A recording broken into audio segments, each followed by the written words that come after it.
as Kusalasara was saying, Malavira set the scene yesterday, and he told us about this cosmic background where all these parables happen. So just to remind us what the key message was of the White Lotus Sutra is that there is more, much, much more than we could possibly imagine to our experience, our existence, what we can be. And then the second thing that he told us is that this more, whatever that is available to each one of us. So for all of us, there's always more. There's always something else we can grow into. So that's the key message for all the parables. So the different parables will introduce different ways to approach this sense of more and ways in which each of us can take our next step. So so there's much more than what, in a way. I was reflecting, like, much more than what is it that we're trying to grow beyond, in a way. So this is our current situation, is whatever it is that we find ourselves in at the moment, there's always more. And it doesn't really say what that more is. It just says there's more. It's something that is mysterious. It can't be explained in rational language. It has to be done through the language of images, of symbols and myths. So this high teaching that the Buddha shared, he was saying the way to attain not just enlightenment, but perfect enlightenment. So there is enlightenment and then there is perfect enlightenment. So the way to do this is to practice the Bodhisattva ideal, which means we practice not for ourselves, but we practice for the benefit of all beings, for the enlightenment of all beings on this cosmic level that Amalavira introduced. So it's really mind-boggling and it's really hard to imagine. So we're going to do our best. So at the moment where some of the audience walks out and some of the arahants walk out, and as Amalavira really very accurately put it, it's like they walked out on themselves. So when they walk out, some of the people stayed, and some of them were receptive, but some were still confused. So someone, on behalf of the ones that were confused, asked the Buddha, can you explain this in other ways that we may understand? Because we've heard all the teachings, we've heard everything you've had to say, but we can't. There's no more to understand by rational means. And then the Buddha says he will tell a story, and he said, through a parable, intelligent people will reach understanding. Through a parable, intelligent people will reach understanding. And then he tells the parable of the burning house, which is the one we'll explore today. So in this story, just going to check the time.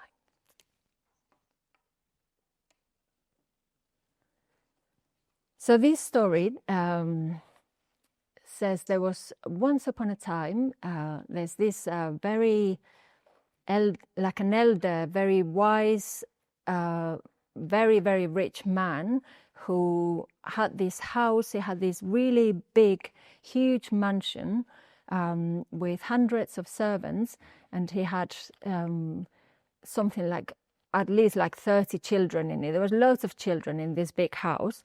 And the house had once been magnificent. It was very, very rich, but it was coming to disrepair and it was rotting. All the floorboards were rotting. It's a house that hosted a lot of beings. There were different, well, there were his children's, but there were also other characters in there, visible and invisible. There were even ghosts in the house and evil spirits, just hiding in the creases of the floors. So this is the state of the house, and he, at some point, the old man is outside the house, and then all of a sudden this house just catches fire for some unknown reason. It was already just falling apart, but then it just bursts into flames, and this house is on fire, and this man sees his children in the house, completely unaware of what is happening, unaware of the danger that they're in. And not only they're unaware, they're just playing with their toys and going about their business and going from one thing to the next. So he gets really agitated and he really wants to get them out. So at first he thinks he might be able to go and get them out, but there's so many of them that he could never get them all out in time and safely. So then he thinks of something, he starts calling out to them, and he starts to sound like, well, imagine if your children, I don't know if some of you have children, but like people that you see like are in danger, you want to get them out, and you're like, come out, the house is on fire, you have to come out, you're in real danger.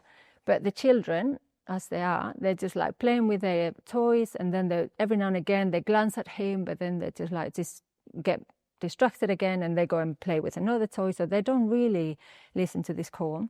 And then the father, he thinks, well, I might be able to trick them out of the house. And then instead of telling them of the danger, he tells them of some gifts that he's got for them. And then he thinks, he starts shouting at them, saying like, well, now come out, I've got all these gifts for you, and if you come out, you'll see they're wonderful. And because he knows his children, he promises things that he knows each individual child would appreciate. So at the time of a parable, apparently what children most wanted were carts being drawn by goats or by deer or by bullocks. So he tells of a range of carts that they're waiting for the children. And at that point, the children just go like, oh yeah, well, I might be interested in that. And then they all just shuffle out of the house and shove each other out, and they run to meet their father and the gifts. So once they're out, the father gives a great sigh of relief, and he's like, oh yeah, thank goodness for that, they're all out. And they're like, yeah, come. And then he shows them ultimately, he doesn't give them the gift he had promised. He gives them, for each of them equally, an even bigger cart drawn by a bullock, probably loaded with precious jewels, like more than the children could have ever imagined. And then the children are happily safe out of the house and out with their final precious gift. So this is the parable. Now, you might be wondering, well, I don't know what you're wondering, but what does this mean for us? Why is this the first parable that the Buddha chooses to tell his audience, all the people that chose to stay and listen, that were receptive to something else? He chose this as the first story to tell. So I thought what I would do is just go through the symbolism of each of the elements. And these are some of my reflections, but you can take this away and reflect further, because the beauty of symbols is that we can never exhaust them and we can never pin them down. And the more we reflect, the more meaning we can get out of them. So Sangharakshita, the founder of the movement, said once, there's no new teachings, only deeper understanding. So it's a very simple parable with a few symbols, but we can keep reflecting on that in our own time. I'll just share some of my reflections. So first of all, we have the house. And I was thinking of the house as it's an edifice, it's something that is built up. A house is something that keeps us safe, sheltered, secure. We tend to get home and be like, oh, I'm safe now. It's a sort of refuge. We go to our houses and we feel secure. The flip side of that, of having a house and building it up and filling it with our stuff, all the things that makes us secure, like we've got whatever we have in our houses. You all know what you have in your houses. But we tend to accumulate more and more things that builds the house. The problem with building the house, or the flip side, is that it can become a bit of a prison as well. Like we are between four walls under a ceiling. So it's quite limited in a way. And not only that, if we one day decide, oh, I'd like to go traveling, or I might want to move country, or I might like to live in community, we've got all this weight behind us. It can become a bit of a shackle. And that can be a metaphor for the idea of the self. We construct this sense of self, we construct this edifice of who we are, what we think we are like, the things we don't like, the people we get on with, the people we don't get on with. And we surely construct this sense of safety around who we think we are, but that can be really limiting. So that's the house. Oh yeah, something else to say is like, this was once a magnificent house, but it's now going into disrepair. So what once might have been helpful and safe and something that we needed for our growth, our development, maybe is no longer fit for purpose. Now it's rotting, it's just not suitable anymore. And at some point, when something is in that state of disrepair, is likely to go wrong, and eventually it would collapse and crumble. So this house doesn't quite crumble just yet, but all of a sudden it catches fire. It was already in a place that wasn't, it's very easy for old wood to catch fire. It's very easy for something that is unkept and like not looked after to just catch fire. So this house is now on fire. And what the fire symbolizes is, it's danger, isn't it? We're all in this house and we're in danger.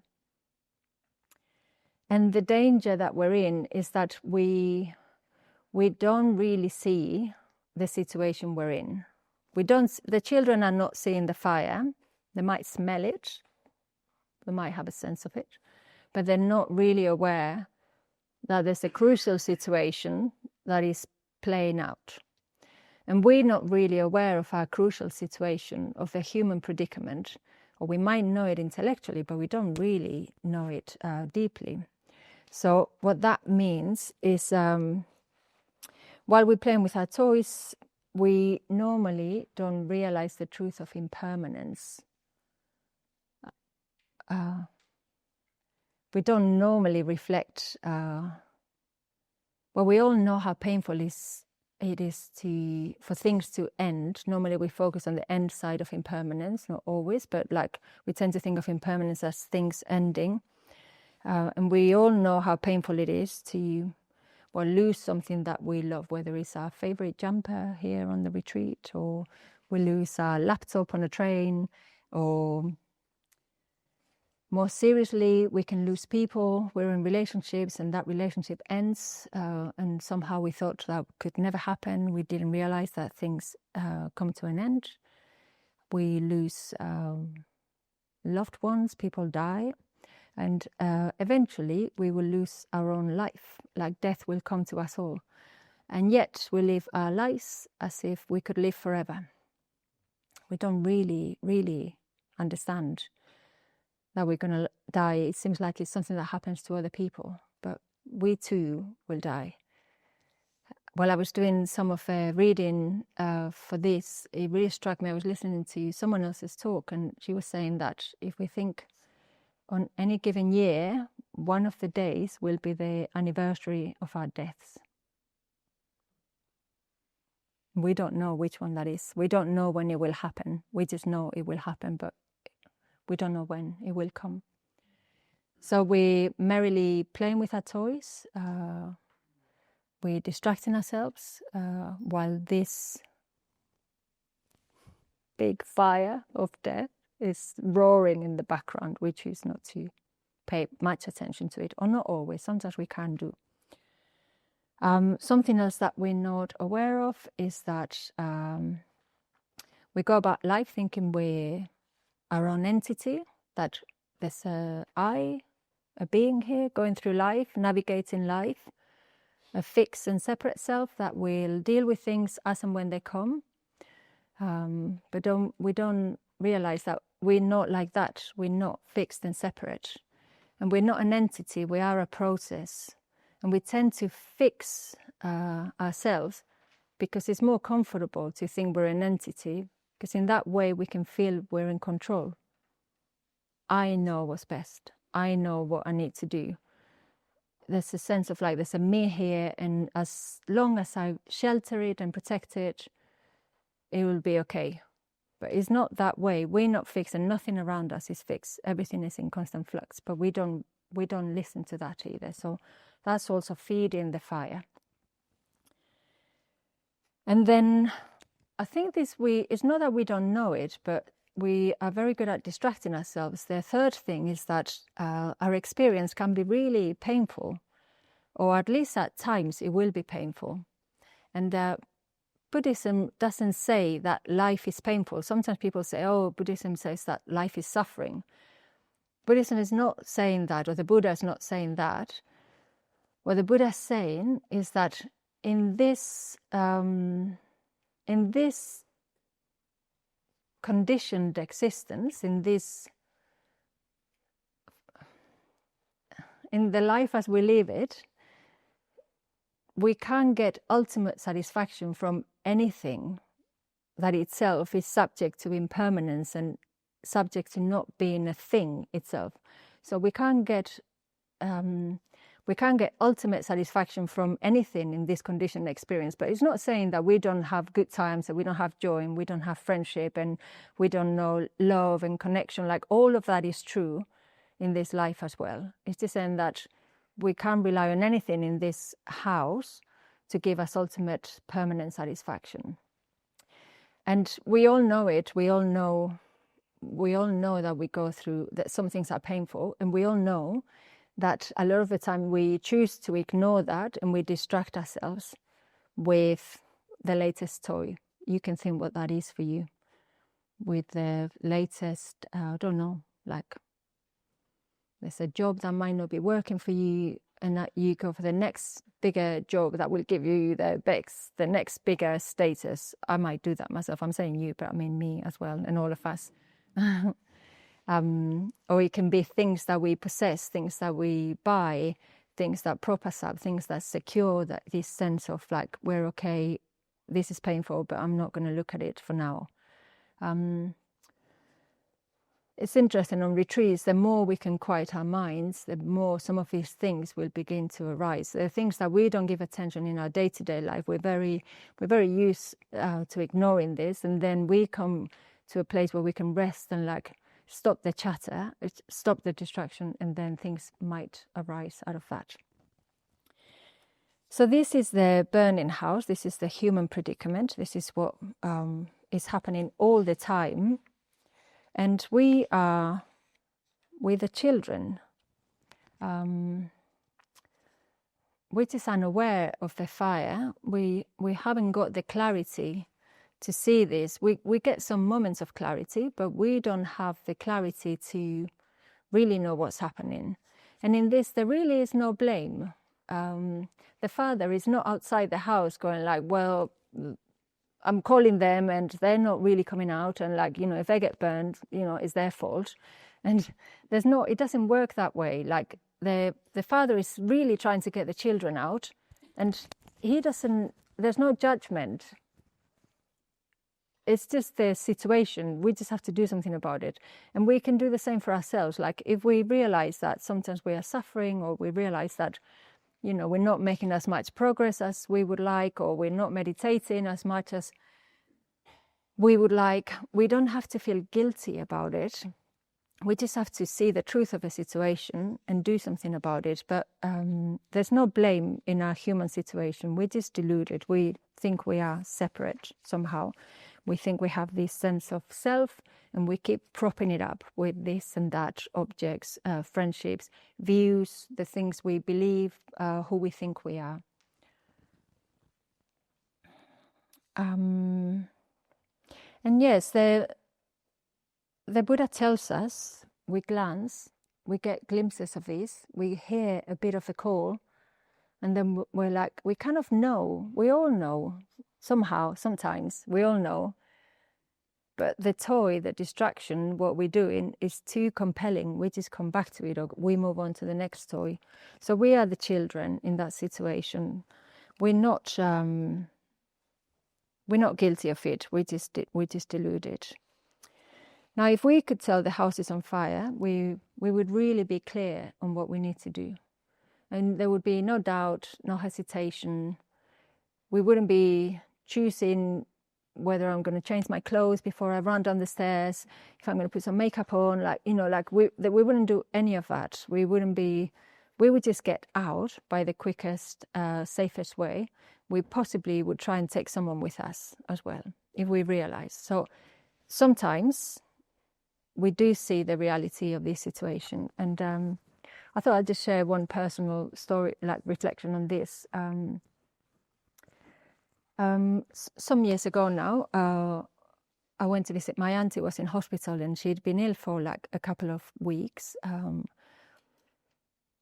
And I mean, I think there was a queue there. I just didn't read it. She was already in a palliative care center.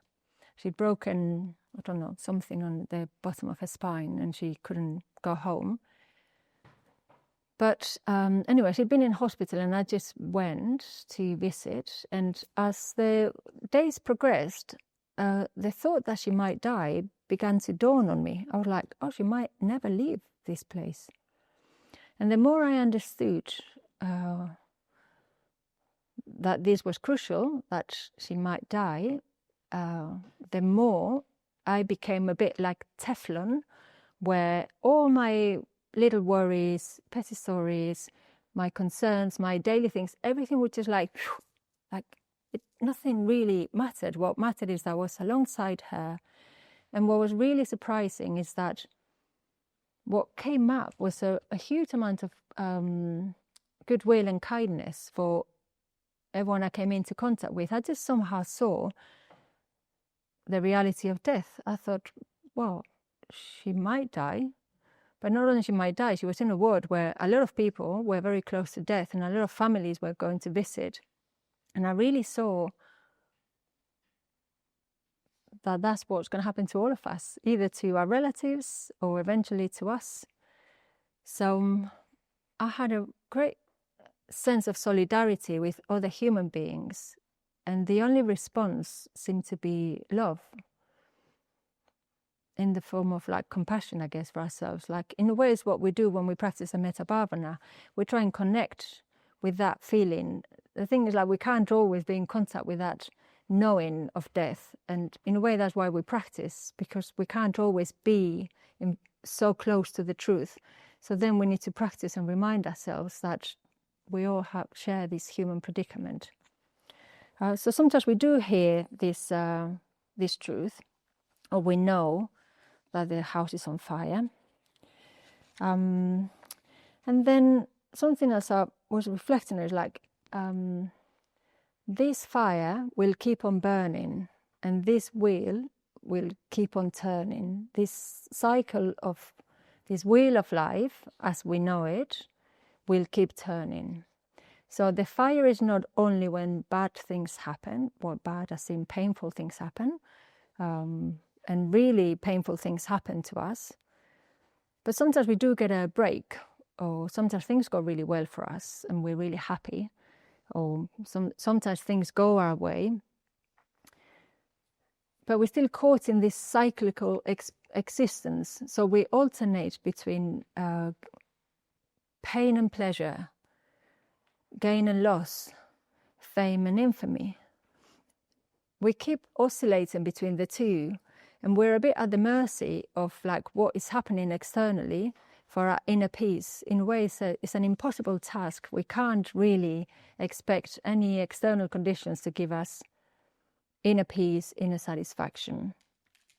So we're caught in this cycle of like trying to organize things so that we get the most out of life, and then things go wrong, and then we're in pain, and then things will pass again, and then we're good again. So we're forever in this predicament.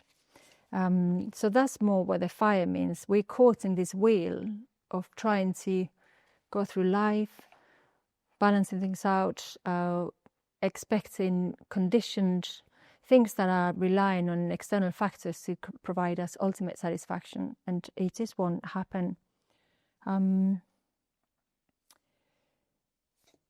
But there is a gap in this cycle. There is a way out of this house, and where the parable is telling us there's someone outside the house who can see the situation, and is calling us and is showing the way.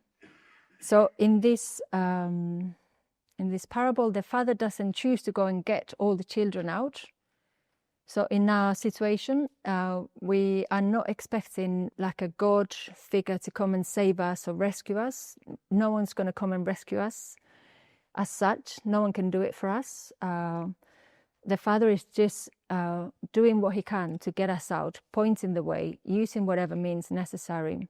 But we all have agency and we all have responsibility, and it's our practice that will take us out of a situation and our own efforts.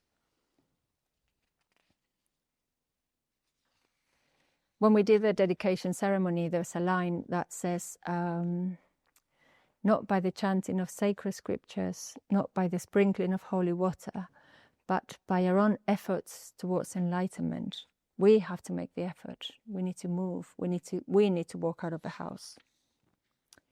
And we do that by moving away from, when we're in these cycles that will keep going on and on and on, like our habits, our tendencies will keep playing themselves, unless we choose to do something different, unless we choose to be creative in how we respond rather than react habitually. So that's how we break the cycle. But if we're not there yet, we can get out by other means. So the Father offers a series of, he calls, and we all hear the call sometimes, whether it's in moments of loss, tragedy, beauty. Maybe we hear it when things are really good and we still think, is this it? Like we did share life stories when we started the team retreat, and a few people mentioned moments of like finding themselves in situations where they had everything they ever wanted. They had all the toys, they had the house, they had everything, and you were like, is this it? Is this it? Is this as good as it gets? So it could be that sometimes we hear this call at that times. But it can be a very quiet voice. Sometimes it's said it's the voice of silence. We just have to pay attention.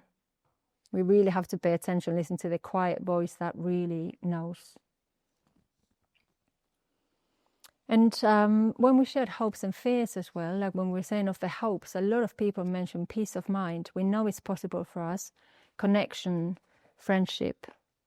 Someone said enlightenment in the group I was in. Straight away, enlightenment.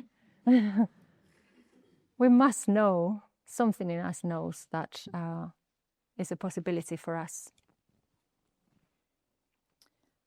And in the parable as well, we are related to the Buddha. So in the parable is the father of the children in the house. We're of the same nature. Somehow, when when the tradition talks about the Buddha nature being our true nature, it's like there is a relationship between the father and the children, between the Buddha and us, and that's why we can hear the call and recognize it. And yet we ignore it again and again. I'll tell another story. A few years ago as well, I was a friend of mine had been diagnosed with a brain tumor, and she was given a life expectancy of 10 years. Luckily, it's not proven true, so she's still around. I'm very happy to say. But I remember we were talking after work one day, and she was considering what to do with her life. And she was working in a very stressful environment and working many hours. And she was just considering, like, what do I need to do? She was thinking of moving away from the city. I mean, what she did in a way, it doesn't really matter. The fact is that she was really thinking, what can I do? Because I haven't got that long. And then I was thinking, it really struck me that I thought, oh, I haven't got that long. And she was like, no, but I really have 10 years in theory. And I thought, yeah, but even if I have 40 years, that's still not very long. When the time comes, it will have gone like that. But she could see it, because for her, she was in that crucial situation. But it just struck me like, what? How come we can't see it? Like, it's a bit like there's a fire roaring, but I always think it's the house next door. It's never my house. There's like the smoke, but it's like, where's that smoke coming from? I don't know, like somewhere else. It's like, no, like that was her situation. It's not that I wanted to diminish it, but in a way, it's all our situation. What are we doing with our lives? What are we distracting ourselves with? What do we want to make out of this precious opportunity? So sometimes we outgrow our toys. Sometimes we go from one to the next. Sometimes the things that interested us don't interest us anymore. That can happen quite naturally. Sometimes we get really good at perfecting our toys. And then if we're not careful, we can arrange everything so carefully that we think we're okay. We get the most out of life, even our spiritual life. We get the perfect balance of like personal practice, altruistic practice. I get the max out of the situation. So if we're not careful, we can just construct it and get the next more subtle toy. But the father outside is uncompromising. He's like, no, you just really need to get out of that house. It's still burning. It's still burning. So he does offer some toys, and the role of the father or the teaching is seeing what each individual person needs. So he offers different toys for each child. So what is it for us? Like what is the toy that has got us this far? Because we've got one foot in the house, one foot out of the house at the moment. We're in a good situation now. We're on retreat. We're listening. We're reflecting, but we're a bit in and out. And Malavira did a good list yesterday of like these intermediate gifts, as I'm calling them. Like we might be stressed. We might be really anxious. What do we want? We want peace of mind. Oh, meditation will help. Okay, let's go and meditate. Mindfulness of breathing. Yeah, good. I'm more functional now. I'm more capable. Yeah, I can go back to work, maybe. Or maybe we're feeling lonely. I feel a bit disconnected. I'm not finding much purpose. Like I've just moved to a new city. We can offer community, a sense of community. Okay, we go and make new friends. And these are all really, really, really good gifts. In a way, we need all of this because it's our next step, is what Malavira was saying. There's always more. There's always more, and that's true for all of us. Wherever we are, there's always more. So the Buddha is offering, or the Dharma is offering something for each of us at whichever state we're at. We can move to the next thing. Maybe we can reflect, what is it for us? What are we attracted to in this journey? What are we going for as we progress? What is our next step? What do we need? What happens in the parable is the ultimate gift is beyond the children's wildest dreams. They leave the house, and then what the father gives them is much more than they could have imagined. So meditation, peace, like mindfulness of breathing, a steady mind is great. Friendship, a community is great. We get that and more. It's not that we don't get that. It's not that it wasn't true.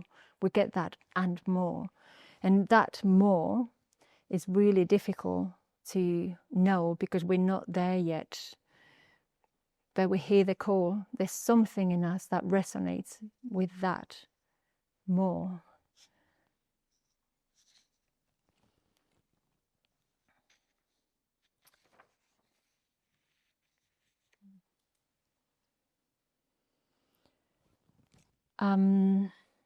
There's this image. We can see it as we might be a seed, we might be an acorn with the potential to become a wonderful, mysterious plant, a wonderful, strong oak tree extending out onto the sky, fully rooted, grounded, but the acorn cannot know what that oak tree is until it's an oak tree. And yet within the acorn, everything that's needed to become that tree is there, given the right conditions are in place.